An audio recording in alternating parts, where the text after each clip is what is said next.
eyo gye bayita endagaano y'obusiraamu nga bw'owulya endagaano y'olwenda kati endagaano y'obusiraamu ne Allah eri ku kufa nabo baffe kutta nabo batte genda otte nabo bakutte genda otte nabo bakutte eyo y'endagaano.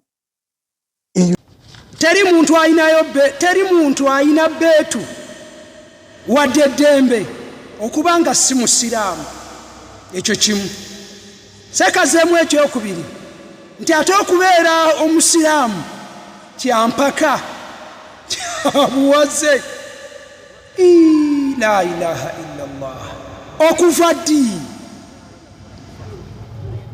Era obusiraamu ekyokusatu obusiraamu bwasaasaana na kitala. Okuva ddi. Awajibtu wallahi neewunya nemesanga asaana omuntu alinga oyo. Kale laba omujego oyo biki bye musomesa abantu abasiraamu bawulira n'abatali basiraamu bawulira nga musomesa ebintu ebwekiko ekyo mbe ddiini y'obusiraamu yasaasaana na kitala. Teri alina beetu wadde eddembe okuba nga si musiraamu. Gw'osalawo mutonzi waffe. Nsaba gwe alaba vidiyo eno nyamba ogintambulize etuuke ku buli muntu gw'osuubira nti yeetaaga okugiraba. Vidiyo ya leero si ze za bulijjo kubanga olwayo twagala kubikula ebyama by'obadde tomanyi era by'obadde towulirangako. Waliwo olutalo olugenda maaso ku social media wakati w'abasiraamu n'abasiraamu naye nga abamu balwanirako abakristaayo. Kaakati munnayuganda vidiyo eyo nga bw'ogirabye nga sheeka alumba sheeka munne nti yakoze ensobi okugamba nti okusiramuka kuteekwa kuba kwa buwaze. Bino wamanga by'oteekwa okumutegeera nga omukristaayo. Mu busiraamu waliwo kye bayita takiya. Ekigambo ŋŋambi bakiyita takiya. Takiya kwe kulimba obulimba naye nga buyimirizaawo obusiraamu. Mu busiraamu kikkirizibwa. Kati sheeka ono ayina sheeka munne gw'alumba. Sheeka gwe balumba yayimirira mu kamera n'agamba nti ensi erimu obusiraamu obungi.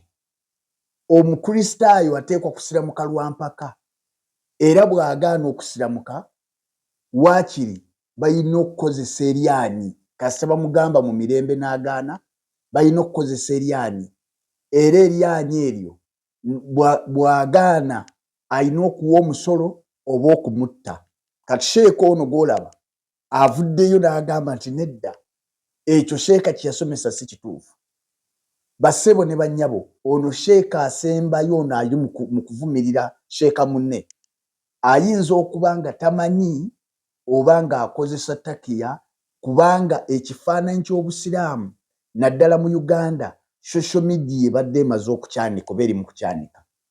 Era bw'otunuulira olwaleero abaana b'obusiraamu bangi bavuddeyo ne balumba b'amasheeka nga babagamba bye musomesa bikyamu naye nga kye bagezaako okukola kwe kubikkirira kye bayita obusiraamu obutuufu. Kaakati mpuliriza bulungi. Nakugambye nze John the Preacher bino byenjogera byama. Ebimu wali obiwuliddeko n'ebirala tobiwulirangako. Tutandise bwe tuti. Obusiraamu bwe buba obutono mu kitundu busobola okukozesa kye bayita takiya okusigala nga bwekuumiddewo n'abakristaayo babe nga batambulira wamu. Ekyo Muhammadi yakikola bwe yali atandika obusiraamu. Kiki yakola bwe yali ng'akyali mu Mekka nga tannakubibwa kudduka kugenda Madiina yali akolagana n'abakristaayo bulungi. Bw'atuuka e Madiina n'akola eggye eddene eryakomawo okuwamba Makka. Kati mpuliriza bwe yali akyali eno era aya zonna ezakka ng'ali Makka ojja kuzisanga nga zirimu emirembe wakati w'abakristaayo n'abasiraamu wakati w'abayudaaya n'abasiraamu. Naye aya zonna ezakka ng'amaze okufuna eggye zagamba nti zakka ng'amaze okufuna eggye ng'ali Madiina bassebo ne bannyabo zijjudde obukyayi obutemu okulagira abasiraamu okukuba n'okutta abakristaayo. Kati ntandise mu ssula ey'okutaano gye bayita surat Maa'ida, essula ya kutaano aya eya 33 egamba bweti: mazima empeera y'abo abalwanagana ne Allah n'omubaka we ne babunyisa mu nsi obwonoonyi n'okugitabangula, ebibonerezo kyabwe kwe kuttibwa oba okukomererwa ku musaalaba oba okutemwako emikono gyabwe n'amagulu gaabwe mu mpulungutanya oba okuwaŋŋangusibwa okuva mu nsi. Ekyo kubbo kya buswavu muno mu nsi, era balina mu bulamu obw'enkomerero ebibonerezo ebiyitirivu. Eyo aya emu ng'eragira abasiraamu buli muntu yenna atakkiriza Allah, buli muntu yenna atakkiriza Muhammadi bamutte, gwe batasse bamukomerere ku musaalaba, gwe batakomeredde ku musaalaba bamutemeko emikono n'amagulu. Nkugambye essula ya kutaano aya ya 33 ey'emu gamba nti ey'emu. Mu essula 9 aya ya 29 egamba bw'ati: mulwanyise abo abatakkiriza Allah wadde olunaku lw'enkomerero, era ne bataziza ebyo bye yaziza Allah n'omubaka we, ne batagondera ddiini ey'amazima nga ye y'Obusiraamu. Mu abo abaaweebwa ekitabo mubalwanyise okutuusa lwe banakkiriza okuwa omusolo nga beewaddeyo, era n'abo nga banyoomebwa. Mubalwanyise, mulwanyise abo abatakkiriza Allah nga beebo abaaweebwa ekitabo. Bwe bagamba abaaweebwa ekitabo baba bategeeza Abakristaayo n'Abayudaaya. Ekyo genda osome ebyafaayo by'Obusiraamu oba obuuze sheekawo yenna. Kati wano eno aya egamba abasiraamu bateekwa okulwanyisa Abakristaayo n'Abayudaaya okutuusa nga babafunzizza ne babatandika okubaggyako omusolo. Kati gwe sheeka alumba munno olina kubanga tomanyi bumanya oba ng'okozesa kye bayita takiya, obulimba obuyimirizawo Obusiraamu. Ekyo kyakubiri. Wuliriza mu sharehe ya aya eno egamba bweti: etteeka lino liragira okulwanyisa abo abaalemera ku mateeka ga Musa Abayudaaya, n'abo abaalemera ku ga Isa Abakristaayo, okutuusiza ddala lwe banaanafiizibwa ne beetoolera omusolo ogwo guyitibwa jiziya. Kiri ekigambo ekyo bakozesa bakiyita takiya. Kati omusolo gwe baweesa abantu abatali basiraamu gwe balina okuwa baguyita jiziya.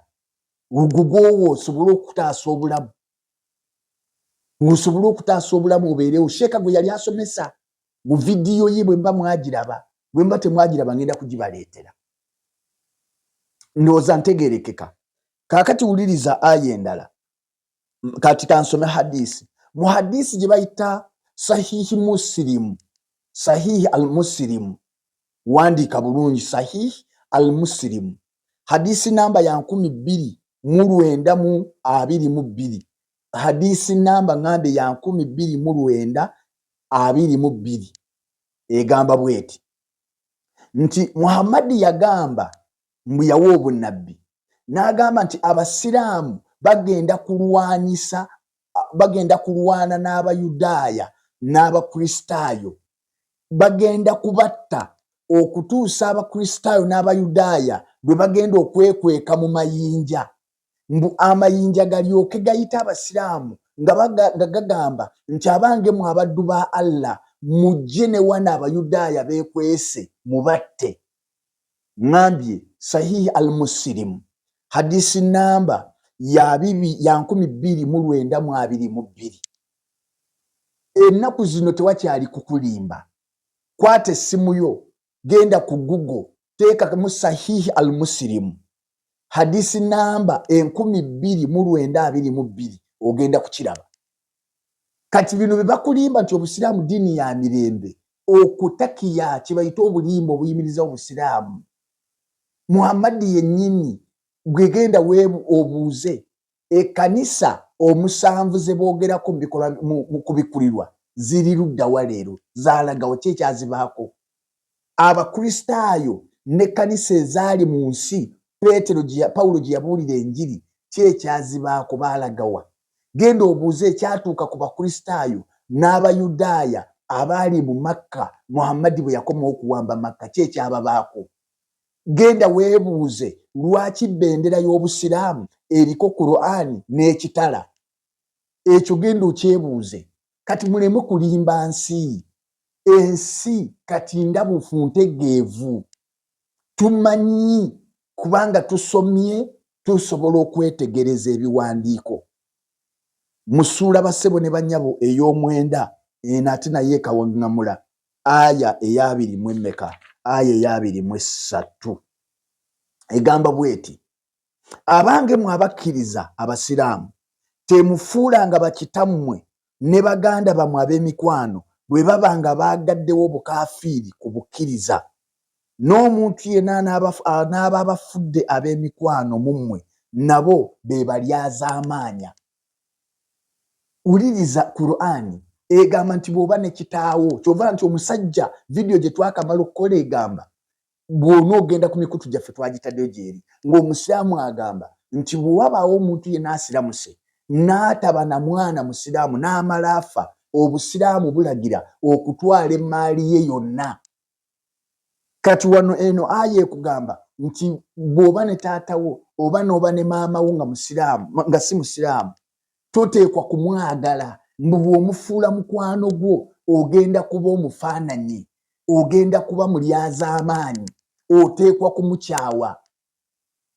Ekyo kye nakugambye, ekyo kye nkugamba nti Abasiraamu be tulaba leero abatali bannalukalala mu maaso ga Allah abalaba ng'Abakristaayo nkijja luddawa. Essula ya 5 mu Qur'ani aya ya 51. Essula ey'okutaano aya ya 51. Wandiika ebiwandiiko ebyo bijja kuyamba omwana wa Mukama otegeere ekyokusabira n'engeri gy'osobola okuwangaalamu n'abantu. Abange mwe abakkiriza Abasiraamu temufuulanga Abayudaaya n'Abakristaayo b'emikwano enfiira bulago. Ba mikwano kuboboka na bokka. N'omuntu amukwana mu mmwe mazima yabeera wa mubbo. Mazima Katonda talungamya kibiina ky'abalyazaamaanyi. Eyo ayo ogiwulidde. Kati bino bye bakulimba. Obusiraamu manyi, Obusiraamu ddiini ya mirembe, Obusiraamu mpisa, bakulimba. Ekyo bakiyita takiya, kukulimba. Obulimba obuyimirizaawo Obusiraamu. Obusiraamu bwe buba bukyali butono mu kitundu buyimirirawo na kulimba, buyimirirawo na bulimba. Balimba batere Obusiraamu buyimirirewo. Ekyo ndowooza kitegeerekese bassebo ne bannyabo. N'olwekyo temuddamu kutulimba, temuddamu kutulimba. Mutugambe kimu nti mwajeemera Allah, ekyo tukyebaliza Katonda. Oba si ekyo amateeka ga Uganda tebagabakkiriza kukola kye bayita Busiraamu. Omusiraamu atambulira ku mpisa y'Obusiraamu, ku mpisa ya Qur'ani, ku mpisa ya hadisi, ateekwa kuba mu bifo bibiri. Ayina kuba mukomera oba okubeera mu kibira ng'agenze kuyeekera. Bano bonna boolaba bano si Basiraamu mu maaso ga Allah. Bano bonna simanyi Obukristaayo buyina eddembe. Abo si Basiraamu. Omusiraamu omutuufu ayina kuba nalukalala. Maliriza ne aya eno yesembayo. Essula njiwulidde wano aya esse. Essula ya 9 aya ya 10:11. Mumanyi babeereyo ne babalimba. Babeereyo ne babalimba. Egamba bweti 9:10:11 Tauba. Sura Tauba aya ya 10:11. Egamba nti mazima Allah yagula ku Basiraamu emyoyo gyabwe n'emmaali yaabwe. Mazima balina ejja n'ennyumba ey'emirembe. Balwana mu kkubo lya Allah ne batta nabo ne battibwa. Ekyo nga y'endagaano ku ye gye yeekakasaako olwekakasa. Nti Allah yeekakasa ku Basiraamu endagaano, baakola endagaano. Tolinvaamu nange siri kuvaamu, bagiyita genda otemule naawe bakutemule. Eyo gye bayita endagaano y'Obusiraamu nga bw'owulira endagaano y'olwenda. Kati endagaano y'Obusiraamu ne Allah eri ku kufa nabo bafe, kutta nabo batte, genda otte naawe bakutte, genda otte naawe bakutte. Eyo y'endagaano. Eyo y'endagaano ya Allah gy'alina. Kati bino bye mwogera mmwe mubyogera kubanga temumanyi oba mubyogera kubanga musiiga kazigo. Eno Qur'ani bassebo ne bannyabo ejjudde obukyayi kuba Kristaayo, ejjudde obukyayi ku Bayudaaya, ejjudde obukyayi ku batali basiraamu.